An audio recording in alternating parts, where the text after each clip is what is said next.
যাকে মহব্বত করে তার আমল অনেক বেশি। হুজুর হাসর কোথায় হবে?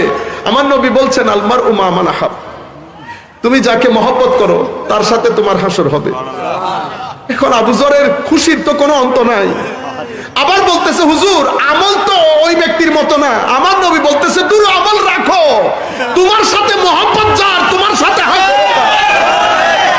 আমরাও বলতেছি ইয়া রাসূলুল্লাহ, ইয়া হাবিবাল্লাহ, আমাদের আমল জুলুমের মতো ইয়া রাসূলুল্লাহ, আমাদের মতো নাপাক নাফরমান গুনাহগার নাচিস আপনার উম্মতের মধ্যে নাই। কিন্তু ইয়া রাসূলুল্লাহ এটাতে কোনো সন্দেহ নাই, আজকেও যদি কেউ বলে